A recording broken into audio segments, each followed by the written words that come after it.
Et salut à tous, aujourd'hui on se retrouve pour vous montrer, après bien des demandes de votre part, LWJGL. Déjà, qu'est-ce que LWJGL? LWJGL signifie Lightweight Java Game Library, en français bibliothèque de jeux Java léger. C'est tout simplement une bibliothèque graphique pour les conceptions de jeux vidéo en Java.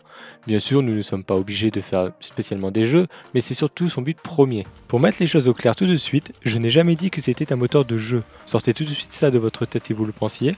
En effet, c'est à vous de gérer vos calculs de jeu et de rendu. Mais du coup, que fait LWJGL? Comme je vous l'ai dit, c'est une bibliothèque graphique. Il permet de faire la communication entre votre carte graphique et votre programme en passant par différentes méthodes dites natives. Je vous conseille de faire votre recherche sur le mot-clé native si vous ne savez pas ce que c'est. Il faut savoir que lorsque nous utilisons les API Java comme Swing et JavaFX, par exemple, nous n'utilisons que le processeur pour nos calculs et notre affichage, ce qui est plutôt lourd et qui par conséquent ralentit énormément le jeu. Pour de la 2D, ça peut encore aller, mais imaginez-vous pour de la 3D, ça serait la cata.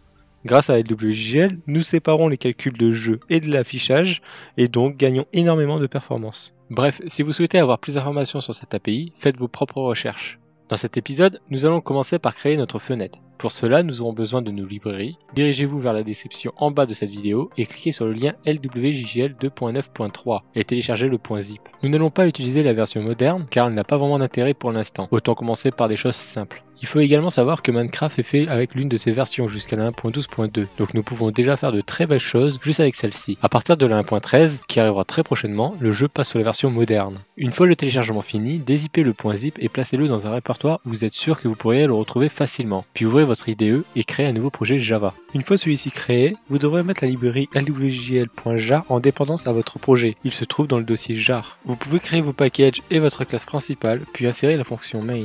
Nous allons pouvoir créer notre fenêtre. Pour ceci, nous allons faire une méthode statique createDisplay, puis nous utiliserons la classe display de org.lwjgl.opengl pour y mettre un titre avec le siteTitle, une dimension avec un nouveau display mode et créer la fenêtre avec le create. Il y aura une erreur car il faudra l'entourer d'un try-catch. Ensuite, nous appellerons la méthode createDisplay dans la fonction main et run notre programme. Et là, c'est la catastrophe. Un message rouge apparaît pour vous dire autodestruction du PC dans 5 secondes. Bip, bip, bip, bip, bip.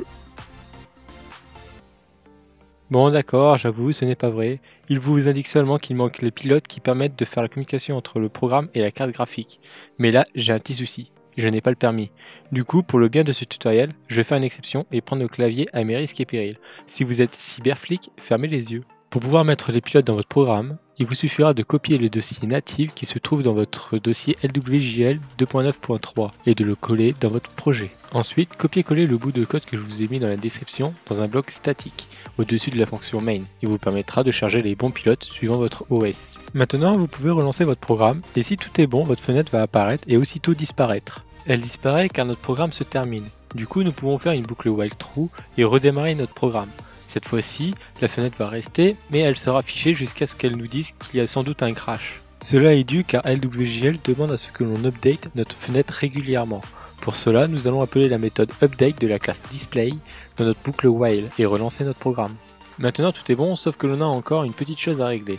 Lorsque l'on demande à fermer la fenêtre, elle ne se ferme pas. C'est parce que notre programme est bloqué dans notre boucle while. Pour corriger cela, nous allons appeler à la place du true la méthode isCloseRequested de notre classe display et y mettre un point d'exclamation devant. Cela nous permet de dire tant que je ne souhaite pas fermer ma fenêtre, alors j'update, sinon j'arrête ma boucle. Voilà, nous en avons fini pour cette première partie de LWJGL. J'espère qu'elle vous aura plu. N'hésitez pas à y mettre un petit pouce bleu et à rejoindre mon Discord. Tous mes liens sont dans la description. A bientôt.